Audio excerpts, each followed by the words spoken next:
When I picked up my seat card at my son's wedding, my heart stopped. There it was, written in gold ink. Margaret Thompson, family burden.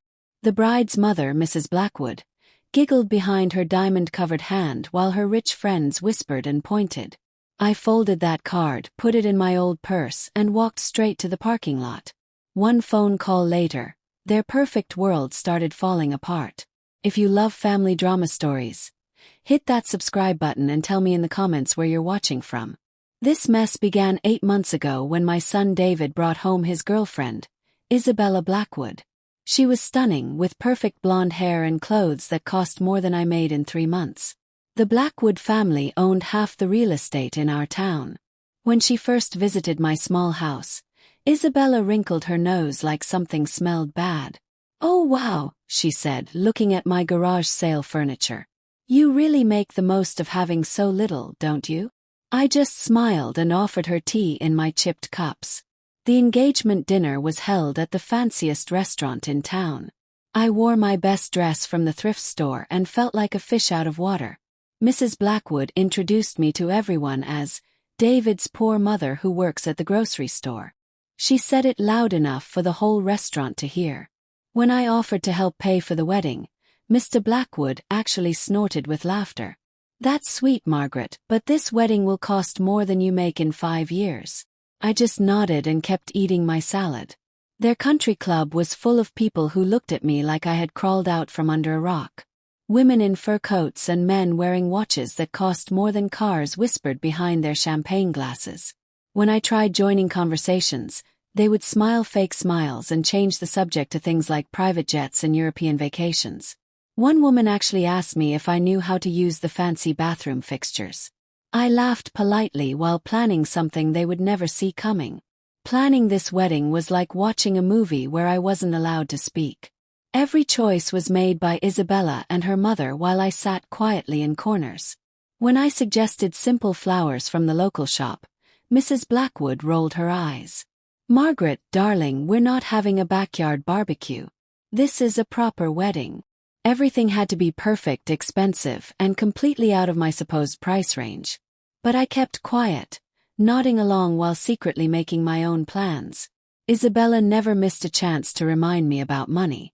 When David mentioned wanting to invite my side of the family, she sighed dramatically. "I suppose we can set up a special section for the, regular people. Maybe near the kitchen so they feel more comfortable." She talked about me like I was deaf, discussing my situation with her friends while I served them coffee. Each insult was another nail in their coffin, though they had no idea what was coming. The bridal shower was torture. Held at the country club, surrounded by women who spent more on purses than I supposedly made in months. My gift was a simple picture frame from the department store. When Isabella opened it, she held it up like it might be contaminated. "How thoughtful, Margaret. I'm sure we can find somewhere to put this." The other women tittered like mean high school girls. I just smiled and memorized every single face in that room for what was coming next. David kept apologizing for his new family's behavior. "Mom, I know they seem a bit snobby, but they'll warm up to you." My sweet boy had no idea that his mother wasn't the helpless widow everyone thought she was. For 3 years since his father Tom died, I'd been playing a role. The struggling single mom who worked at the grocery store and counted every penny. It wasn't completely fake. I had worked there, just not because I needed the money anymore.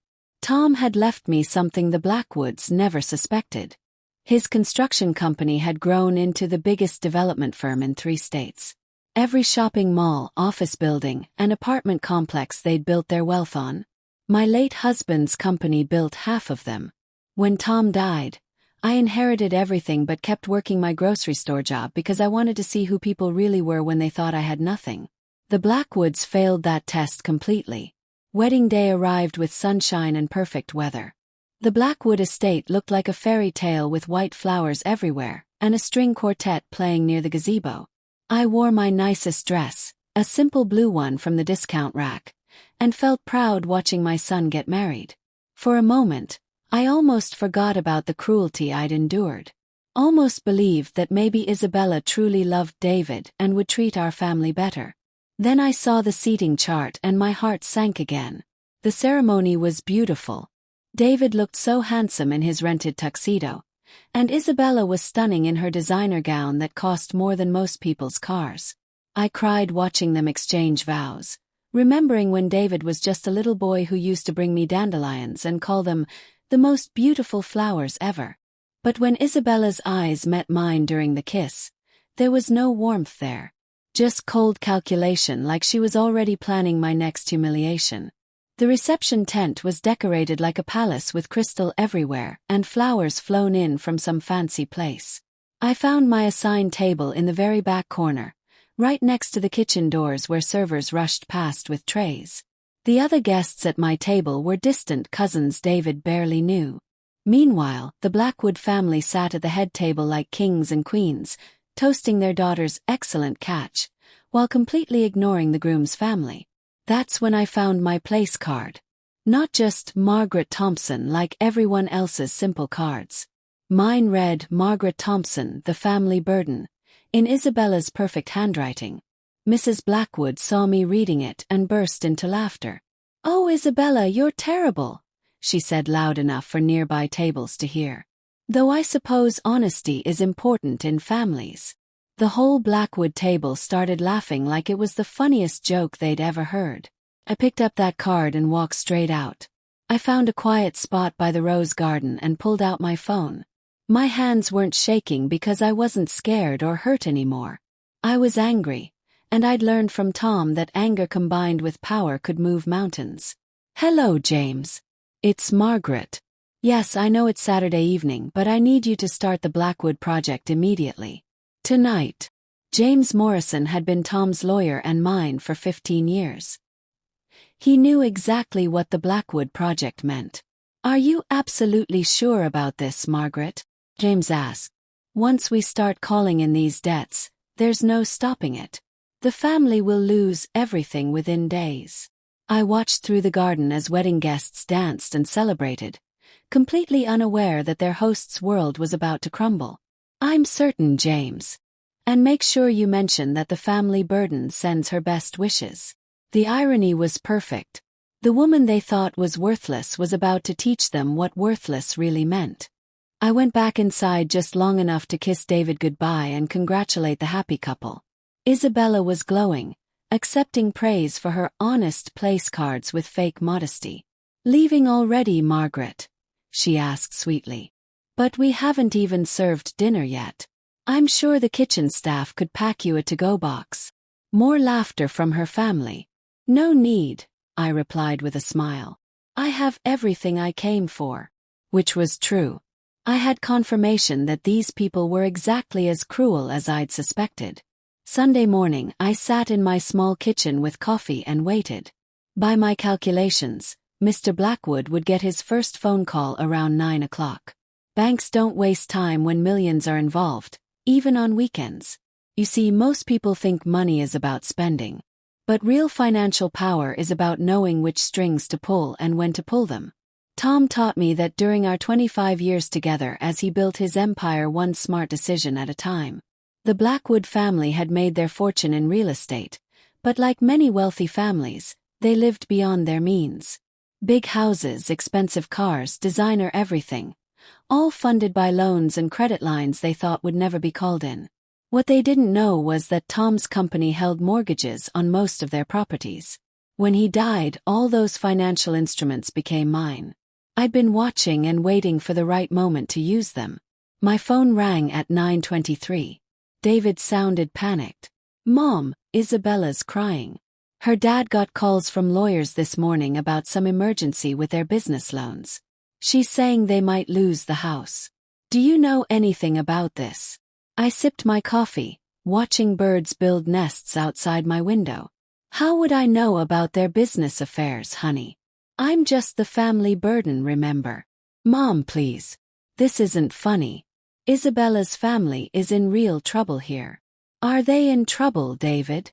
Or are they just learning what it feels like when the bank says no for once?" A long silence. "Mom, what did you do?" "I made a phone call, sweetheart. The same kind of phone call they make when they want to foreclose on struggling families. Funny how different it feels when you're on the receiving end. I could hear Isabella crying in the background, probably for the first time in her spoiled life. Sometimes lessons come disguised as consequences, David. By Monday afternoon, my apartment phone was ringing constantly. First came Mr. Blackwood himself, his voice shaking as he begged for a meeting. Then Mrs. Blackwood, who suddenly remembered my name without any insults attached. Finally Isabella, sobbing so hard I could barely understand her words. "Please, Mrs. Thompson. We need help.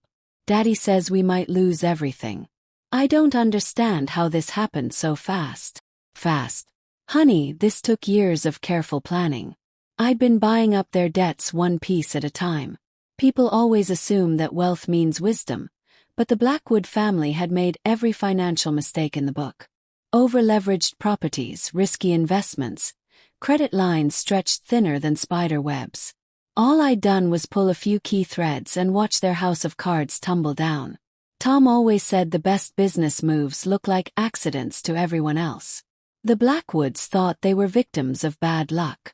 They had no idea they were victims of their own cruelty. The family meeting was scheduled for Tuesday evening at my apartment. Watching the Blackwoods climb the stairs to my modest second-floor unit was almost worth the months of insults I'd endured. These people who owned mansions and drove luxury cars were now coming to beg for help in my tiny living room with its second-hand furniture and discount store decorations.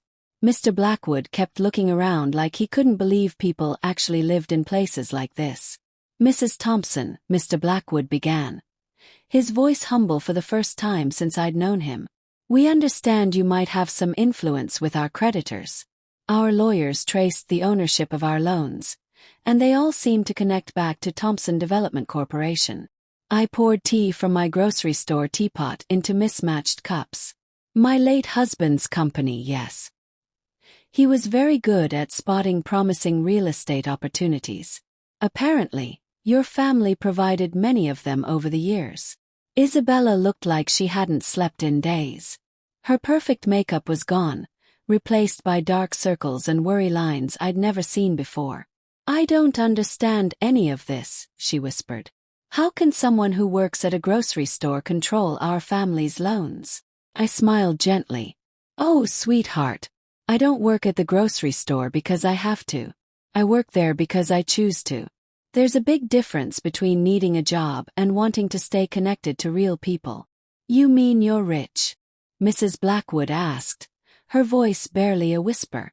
"Rich is such a relative term," I replied. "Let's just say that when Tom died, he left me comfortable enough to help people I care about. The question is, why would I want to help people who think I'm a burden?" I pulled Isabella's place card from my purse and set it on my coffee table. "This is what you really think of me. So tell me, why should the family burden help the family that despises her?" The silence in my small living room was deafening. You could practically hear the wheels turning in their heads as they realized their mistake. Mrs. Blackwood tried to speak first. "Margaret, we had no idea about your circumstances. If we'd known, you'd have treated me differently." I interrupted. "That's exactly the problem. Respect shouldn't depend on bank account balances. Kindness shouldn't require financial statements. You showed me who you really are when you thought I was powerless." Mr. Blackwood leaned forward desperately. "What do you want from us? We'll do anything to fix this situation." I stood up and walked to my kitchen window, looking out at the garden where I grew my own vegetables. "Anything is a dangerous word, Robert. Especially when you're talking to someone you've spent months treating like trash. But since you asked, I have some ideas about how you can earn back your comfortable life. If you're willing to work for it." I returned to my living room carrying a handwritten list.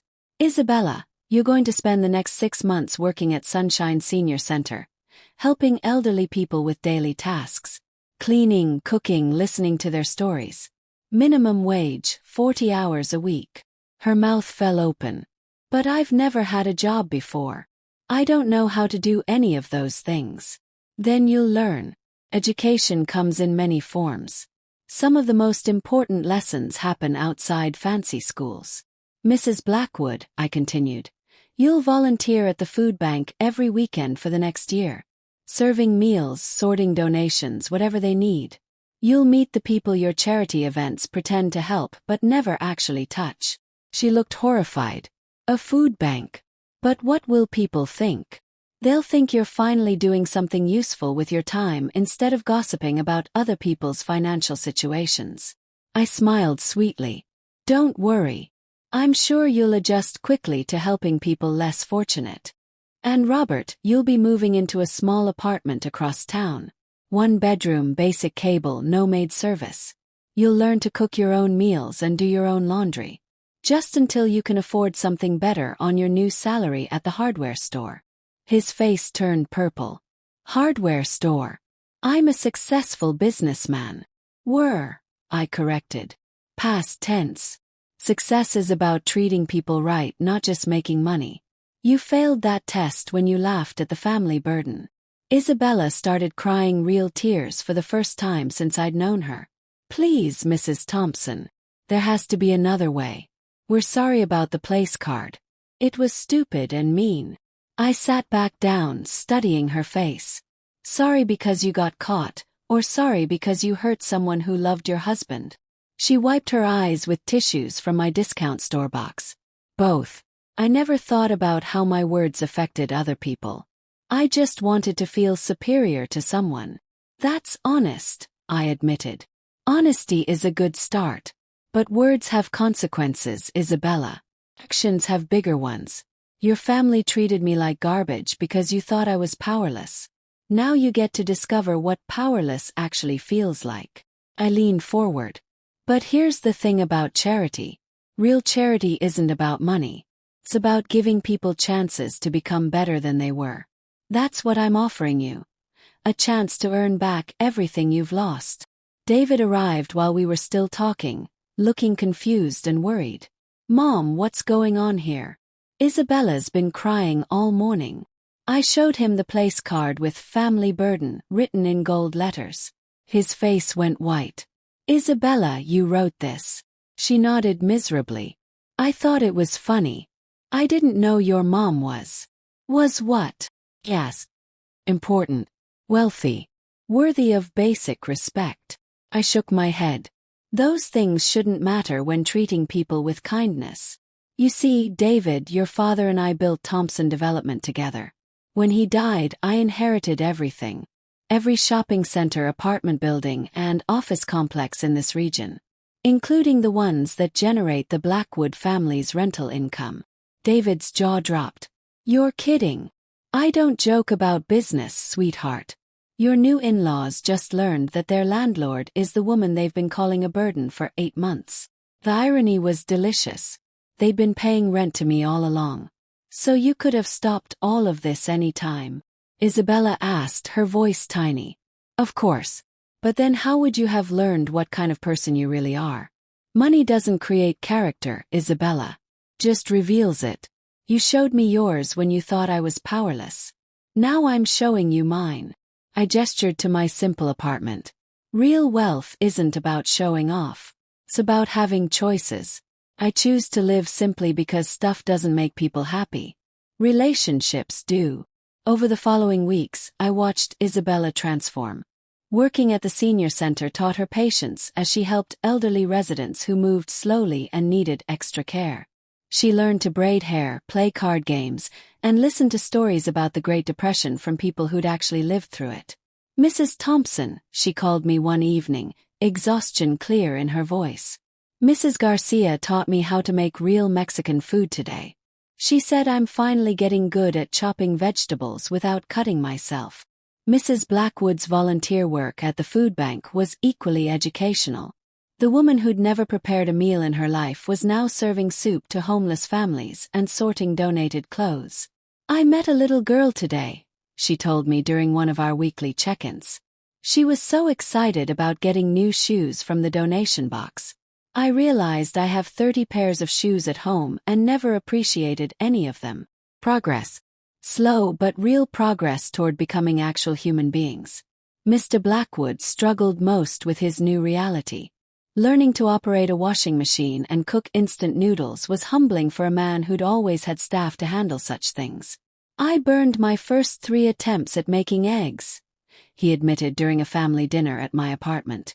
"The teenage kid training me at the hardware store had to show me how to use the stove properly. I felt like an idiot." "Feeling foolish is the first step toward getting wise," I told him. Tom always said that. 3 months into their new lives, I got an unexpected call from Isabella. "Mrs. Thompson, could I take you to lunch? Somewhere nice. I want to treat you for once." We met at the diner where I used to eat after grocery store shifts.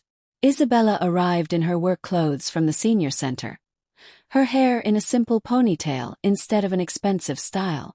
"I wanted to thank you," she said, ordering meatloaf like she'd been eating there her whole life. "Thank me for destroying your family's lifestyle." "Yes." She shook her head. "For showing me what life actually means. These past months, working with the elderly residents, I've learned more about love and kindness than I did in my entire privileged childhood. Mrs. Peterson, she's 93, told me yesterday that I remind her of her granddaughter. No one ever said anything that sweet to me before." Her eyes filled with genuine tears. "I spent my whole life trying to prove I was better than other people. I never realized how empty that made me feel." "And your parents?" "Yes." Isabella smiled, a real smile this time. "Dad actually likes his hardware store job. He says it feels good to help people fix things instead of just taking their money. Mom made friends at the food bank.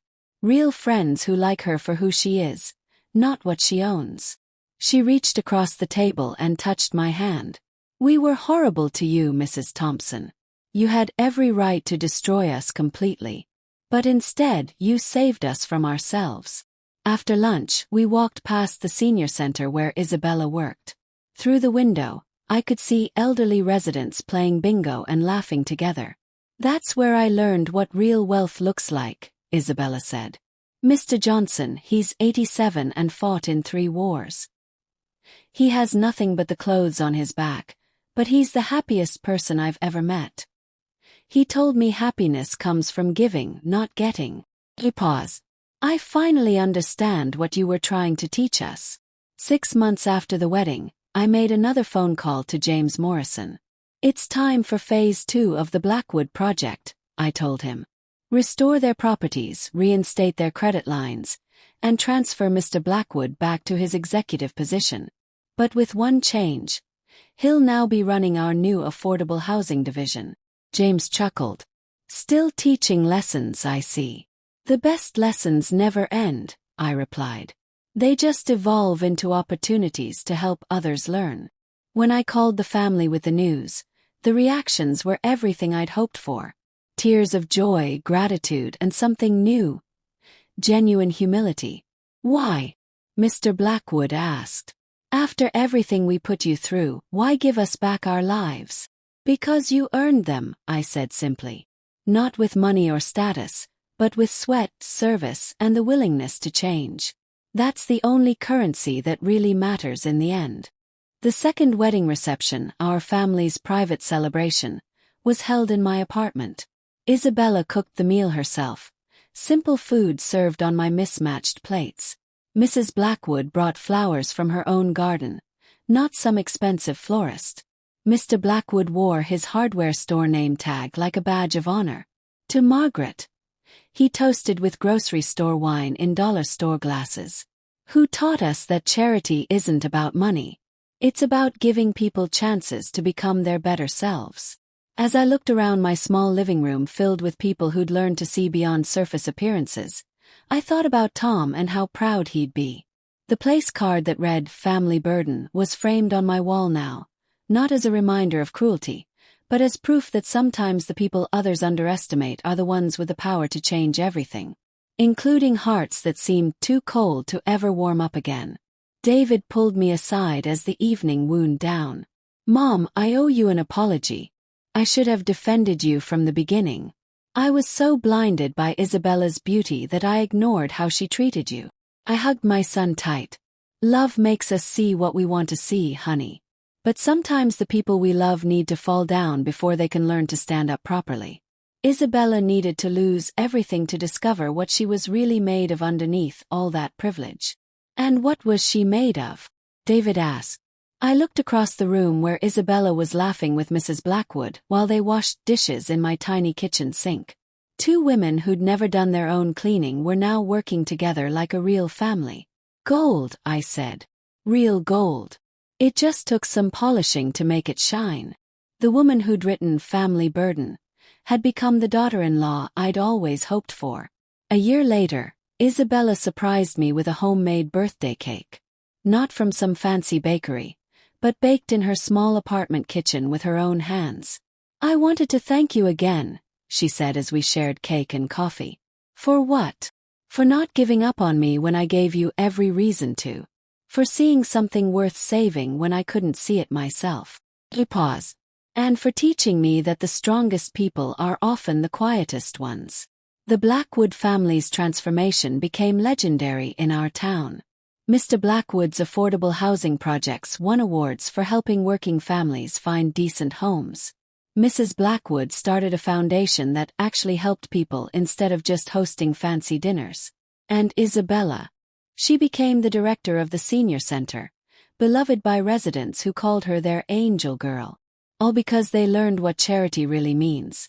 Sometimes I drive past their old mansion, now converted into a community center that serves free meals to anyone who needs them. The Blackwoods could have bought it back, but they chose to let it serve a better purpose. We don't need all that space, Isabella told me. We need all that purpose. Funny how losing everything helped them find what they'd been missing all along, a reason to get up each morning that had nothing to do with impressing other people. The place card that started everything sits in my kitchen now, next to a photo of David and Isabella's first anniversary dinner. Not at some expensive restaurant, but right here in my apartment with homemade food and heartfelt conversations. Isabella keeps the card as a reminder of who she used to be and how far she's traveled since then. It keeps me humble, she says. And grateful for second chances. David often asks me why I waited so long to reveal the truth about our family's wealth. Because money changes how people treat you, I explain. I needed to know who would love me when they thought I had nothing. Real relationships survive poverty. Fake ones crumble the moment the credit cards get declined. The Blackwoods learned that lesson the hard way, but they learned it completely. What surprised me most was how much I enjoyed watching them discover their own strength. Mrs. Blackwood turned out to be an excellent organizer when she wasn't organizing parties for shallow socialites. Mr. Blackwood had a gift for connecting with customers when he stopped trying to impress them. And Isabella. She had a natural talent for caring for others once she stopped caring so much about what others thought of her. The food bank where Mrs. Blackwood volunteers now serves 3 times as many families as it did before she arrived. Not because she donated money, but because she learned to organize efficiently and treat every visitor with dignity. I used to write checks and feel good about myself, she told me. Now I actually look people in the eye and ask how they're doing. It's completely different. Isabella's work at the senior center has become her passion. She's studying to become a certified nursing assistant, learning skills that have nothing to do with impressing wealthy friends. Mrs. Wilson taught me how to knit yesterday, she told me excitedly. She's 95 and her hands are steadier than mine. She says I have good instincts for caring work. The shallow socialite had discovered depths she never knew existed. Mr. Blackwood's hardware store has become a community gathering place where neighbors help neighbors fix problems. He keeps a coffee pot going all day and lets customers share tools they can't afford to buy. I make less money now, he admitted, but I sleep better at night. Turns out helping people feels better than taking advantage of them. Sometimes losing everything is the only way to find what matters most. The most beautiful moment came during David and Isabella's first anniversary celebration. She stood up to give a toast in my small dining room, surrounded by both families eating potluck dinner from paper plates. A year ago, I thought wealth meant having more than other people. Now I know it means having enough to share. Mrs. Thompson taught me that the only poverty that matters is poverty of spirit. And the only charity that counts is the kind that changes hearts. As I tucked the anniversary photos into my discount store album that night, I thought about how this story could have ended differently. The Blackwoods could have chosen pride over growth, could have refused to change and lost everything permanently. Instead, they chose the harder path of admitting they were wrong and working to become better people. Not everyone gets that kind of second chance. Not everyone deserves it. These days, when I shop at the grocery store where I still work part-time, customers often don't realize that the woman scanning their items owns the building they're standing in. I like it that way. Anonymity gives you the freedom to see people as they really are, without the filters that wealth creates. Some of my best conversations happen during those quiet checkout interactions with people who treat me like an equal. Isabella calls me every Sunday now, not because she has to but because she wants to. We talk about her residence at the senior center, her plans to go back to school, and how much she's learning about life from people she once would have ignored. I wish I could go back and tell my old self how wrong she was about everything, she said last week. But then you might not have learned these lessons, I replied. Sometimes our biggest mistakes lead to our greatest growth. The Blackwood family's story spread through our town, becoming legend about how treating people poorly can come back to haunt you. But I prefer the real moral, that everyone deserves a chance to become better than they were, even people who seem hopeless. Especially people who seem hopeless. That's what real charity looks like. Not writing checks to feel superior, but offering opportunities for others to discover their own worth. When young couples ask me for marriage advice now, I tell them this story. I explain that family isn't just about blood or marriage certificates. It's about choosing to love and respect each other even when money gets tight, even when appearances don't matter, even when no one important is watching. The families that survive are the ones built on character instead of credit scores. Looking back, that place card was the best gift Isabella ever gave me. Not because it revealed her cruelty, but because it gave me the opportunity to reveal her potential. Some people need to lose everything before they can find themselves. Others need to discover they have power before they learn to use it wisely. We were both charity cases in our own ways. She needed charity of spirit, and I needed the charity of patience. The framed place card still hangs in my kitchen, right next to Isabella's handwritten thank you note and a photo of the Blackwood family at their new apartment housewarming party. Simple people living simply, but with joy that their mansion never provided. Sometimes the best revenge is helping someone become the person they were always capable of being. And sometimes the greatest charity we can offer is the chance for others to discover their own capacity for growth and grace. Remember, your story matters too. Share it in the comments below, and don't forget to subscribe to Grandma Stories for more tales about family, forgiveness, and finding strength in unexpected places. Until next time, keep believing that people can change when given the right reasons to grow.